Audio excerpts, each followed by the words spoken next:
Having skipped her way into the scene in Borderlands 2, Tiny Tina's chaotic energy has won over the hearts of pretty much everyone who comes across her path. From the cool nicknames, her maniacally lovable personality, or how she pulls on your heartstrings, it's time I give you the history of Tiny Tina. Tina, for all intents and purposes, was born on the planet of Pandora to seemingly normal and loving parents. But considering this is Pandora, nothing nice can last forever. Hyperion at this time had already come to the planet, attempting to rid it of its bandits and the Crimson Raiders. The mega corporation had been testing with the iridium that had broken its way through to the surface after the events in Borderlands 1, and had even refined it into an element known as slag. Slag, they learnt, had mutagenic properties, and so Jack had commissioned tests to be performed on the plants, animals, and humans of the planet to gauge its effects. While it's never directly stated, Jack had likely allied some of the local residents to supply him with human test subjects. One psycho who did this was named Fleshstick. He was a human trafficker on Pandora and would be the one who would sell Tina and her parents to Hyperion to be experimented on. Before Tina and her parents are taken, Tina's mom hides a grenade in her daughter's dress, aware of what's about to happen. Her dad is the first to be experimented on, and he would unfortunately die. Commencing slag injection on subjects supplied by the Hyperion liaison known as Fleshstick. Don't worry, honey. Everything's gonna be okay. Baby, don't look. During her mother's experiment, she instructs Tina to use the grenade to blow a hole in the facility's walls so she could escape. Sweetheart, remember that heavy red rock I told you to hide in your dress? Pull the pin at the top, then throw it at the wall. Mommy? Just run! Tina! Run! Tina successfully escapes the facility, but having been forced to watch her parents get tortured to death, it traumatized her so much that it shattered her mind and created the personality we know today. Why is this happening?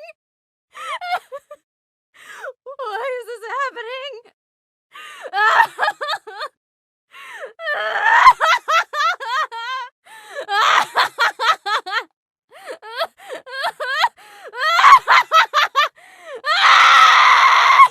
What served as a line between her past and her future, she psychologically attached herself to that brief moment in history. The grenade her mother gave her would determine her interest in explosives, and fleeing the facility caused her to never stop moving. Her hyperactive nature fears what'll happen if she ever stops.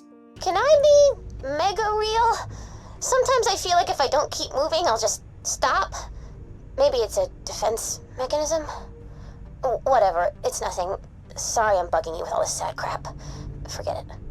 As time passed, her skills with explosives would improve, and she would continue to live on Pandora alone. But arguably one of the most important and meaningful encounters to happen in her life would be when she met Roland, the now leader of the Crimson Raiders. While not much is specifically known about the circumstances of how they met or the adventures that they went on, Roland would serve as a type of father figure Tina would look up to and admire. They would get into all sorts of troubles on Pandora, saving each other's lives on numerous occasions. One particular event the two refer back to numerous times is against a man by the name of General Rancid. Roland told me you were coming. I still owe him for all that bud crap with General Rancid. I'll never forget the time Tina and I took down General Rancid together. I killed his guards while she fed him the grenade. Good times. Tina and Brick also formed their own friendship as well, having gone into a battle with Tina riding on his shoulders. She had likely become acquainted with the other allies of the Crimson Raiders as well during this time. As a sign of how much value Roland had on her life, Tina keeps a picture of the two in her home quarters. Now we reach the events of Borderlands 2. Tina is now 13 years old. Roland sends the group of Vault Hunters to her for explosives so they can hijack a train, which she complies with. She doesn't have too much of a role for the Crimson Raiders' bigger plan, though she would remain up to date on their current whereabouts, even developing an obsession with Jack's horse, Butt Stallion. She does enlist the Vault Hunters to help her get revenge on Fleshstick for having sold out her and her family. She manages to lure him to her tea party where she proceeds to torture and electrocute him until he is inevitably killed and Tina gets some revenge. Best tea party ever. But unfortunately, as the Crimson Raiders proceed to try and take down Hyperion, Jack would kill Roland. This strikes Tina particularly hard, and in an unreleased side mission, the Vault Hunters inform her of his death. Roland's dead? Thank you for telling me. Please go now. This strikes Tina so much so that instead of coming to terms with this harsh reality, she rejects it altogether. By admitting he is dead, it becomes true, so if she denies it, there's still a possibility that he's still alive. Because of this state, she would continue on as normal. After Handsome Jack is stopped, the Vault Hunters take part in Mr. Torgue's tournament. During this, Moxie is picked up as their sponsor, and she reaches out to Tina for her assistance in training the Vault Hunters. While she only sends them on a journey to eat chocolate chip cookies, Tina at this time also gets a pet skag, which she names Enrique. I just bought a puppy! His name is Enrique, and he is as adorable as a mother humper. Do me a favor and take him for a walk, would you? It'll help with your training and give Enrique some exercise. I'll mark his location on your echo thingy. She has the Vault Hunters take him for a walk, and while he can be killed, leading to Tina getting over his death fairly quickly, Why? Well, that's that. Who wants ice cream? there's not a clear canon resolution regarding Enrique. Nevertheless, her involvement during this time is fairly minimal. Next, we have the events of Tiny Tina's assault on Dragon's Keep. Tina has Mordecai, Lilith, and Brick play a game of bunkers and badasses. Serving as the dungeon master, Tina leads the characters through a campaign to take down the handsome sorcerer. The characters, however, notice Tina's denial of Roland's death. Their attempts at confronting her only push Tina into further denial, and her inability to admit this manifests itself as the campaign goes on. Tina, stop it! I miss Roland more than anyone, but you can't just deny. Yeah, girl, that's cool. Suddenly you're interrupted by the sound of a distant voice crying out in pain. Bringing Roland in as a white knight and facing Angel as a grotesque monster, as Tina believes if not for her, everything would be fine. What? Nah, man, the sorcerer's daughter's the worst. If it weren't for her dumb butt, everything would have been fine and nobody would have died.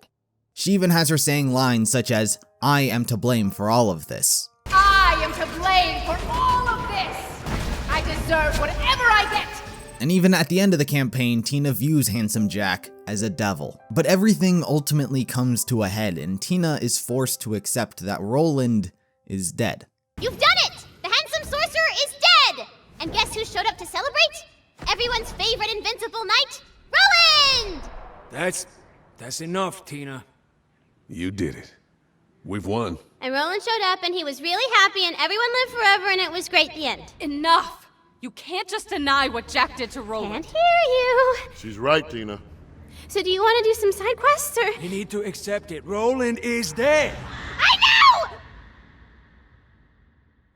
I know! But it's my story! And... You know what? It's okay. He doesn't have to go. Not if you don't want him to. Yeah, keep going. I actually want to know how the story ends. Thank you. The characters support Tina, allowing her to finish the story her way. They rescue the princess, finish the campaign, and for the first time, Tina officially says goodbye to Roland. Goodbye. After this, Tina returned to her normal life. In the meantime, Helios would crash on Pandora's surface and Colonel Hector takes over Sanctuary. During the Commander Lilith DLC, Mordecai gets infected by one of the plants, and on their journey to obtain a cure, Tina interjects herself, wanting to use her explosive expertise with Helios' moonshot, as well as save Mordecai's life. Accepting Roland's death further allowed her to express her feelings not behind the facade she shielded herself with. Sorry if I'm being a bummer. I'm just worried about Morty, and I want to help out, but it's scary because I don't want to lose him. He's my friend. With her help, they are capable of curing Mordecai back to stable health. But due to Tina's obsession over Butt Stallion, the Vault Hunters help her find the Diamond Pony, as she had been on Helios when it crashed. Tina, Mordecai, and Brick are dubbed the B Team, and Tina is given Butt Stallion to take care of. At the end of the DLC, Colonel Hector is defeated, and while the Crimson Raiders have a new path, Mordecai and Brick would branch off with Tina, looking over her and being the B team of the Crimson Raiders. Now, considering the events of Borderlands 2 and Borderlands 3 are 6 years apart, Tina would grow up in her own way during this time. Brick and Mordecai continued to act as her mother and father figure, and Tina would also date many people on Pandora, predominantly psychos, as she believes she's just like them, only not crazy. In fact, she dated so many men and women that she even comes up with her own scheme to throw a wedding, inviting all of her exes, trying to solicit gifts for herself. More mail?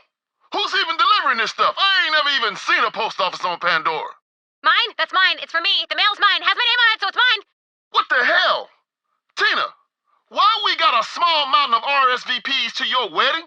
First off, you definitely ain't getting married. And second, where's my invitation? Of course I'm not getting married, you Delmo. I'm sorry I said Delmo. I love you. That's on me. But it's a con, burly girly. Everyone knows weddings are just a cash cow. I sent invitations to all my exes, knowing they ain't gonna come. But they're gonna feel so bad that they're gonna send prezos and moolah. We're gonna be rich, baby. Tina, these all say attending. Ah, crap titties. You may now kiss the bride. Mwah.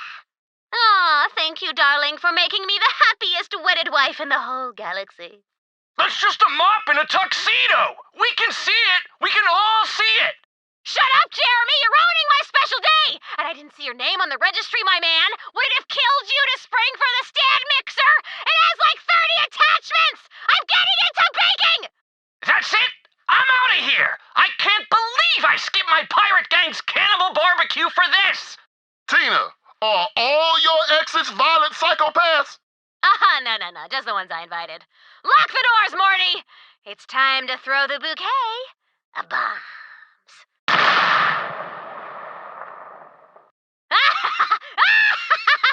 Burn all the weddings! Monogamy is a prison! Damn, I was really hoping for that stand mixer. Any good loot from these dead guests, Brixicle? Knives, buzz axes, guns, rocket launchers. Tina, I'm thinking your exes all came to your wedding strapped with a lot of objections. What gives? Brickety Brack, listen. There ain't many hotties who can chill with your girl Tina, okay? My first BF, Andre, I looked at him, and boom, he literally exploded. And my first GF, well, let's not go there, okay? Point being, psychos, they're my kind of crazy. We're on the same level. Sorta. But unlike my well-balanced ass, they got all kinds of issues. I'm talking attachment, daddy, mommy, umami, all of them. And me? I gotta live my life. I'm a cosmic dragon, and ain't no one gonna tie me down. I'm a dragon, you hear? Caw-caw, bitch, I can fly. You get me? Yeah, I get you, I think. Well, this cake ain't gonna eat itself. Yo, cut me a slice. Morty! Get in here! It's my special day, and the whole family needs to be here! We're gonna eat cake until we pass out! By the time Borderlands 3 comes around, Tina's about 19 years old. In the main story, Wainwright Jacobs enlists the B-team to rescue Sir Hammerlock, but after the group stop reporting in, the new Vault Hunters are sent to check on them. You team up for the time being, helping Tina create a bomb and inevitably rescuing Alistair. In terms of the main narrative, that's all she contributes. She is later found on Pandora, and you help her take back a small town of hers dubbed Boomtown. While we don't canonically know what happened to her first pet, Enrique, Tina sends us on another mission to rescue Enrique IV from her ex Shiga, whom she lent him to take care of. Yo, for reals though? I got to get my Enrique back. I killed the whole world for that sweet little monster boy. And I promised myself I would not lose another. Don't cry, Tina! See, Enrique too, he got eaten by a bigger skag, which, sucked. And then Enrique III died at the farmer's market. Don't want to talk about that, but, safe to say I can't go back to the farmer's market anymore. Shiga's inevitably killed, and Enrique IV is reunited with Tina, where hopefully he won't die. Who's the cutest skaggy butthead? Is it you? Is it you? Yes, it is you! Enrique! My snuggle-mush tiny paws! I miss you so much! Are you the tiniest? How'd you get so tiny? Look at that little face. Where'd you get a face like that, huh? Did you cut it off a cuter skag and steal the cute? Did you steal the cute out of his very soul? Huh? Huh? Did you eat all the cutie pies until you turned into the cutest of cutie pies? Oh, I bet you did. I bet you did, you little fatty. Oh, you're so sweet. I'm gonna eat you up. That's right. I'm gonna start with your little toes, and I'm gonna season them with a very tasteful balsamic glaze, and I'm gonna put you in a little oven. I'm gonna roast you at 350 degrees, and then I'm gonna gobble you up. Man, that got weird. Why do I always want to eat cute stuff? Should I get that checked out? Anyway, what about just a nibble? Just a little nibble. Jump, jump, jump, jump, jump. I'm gonna get you. And for now, that's all we have on Tiny Tina. While she may have seemed like just a wacky girl obsessed with chocolate chip cookies, she really is one of the most developed characters this franchise has. She's been through a lot, and fortunately, she no longer has to do it alone. So for now, that was the history of Tiny Tina. Be sure to let me know what other characters you want done next, and until next time, I'll see you in the next video.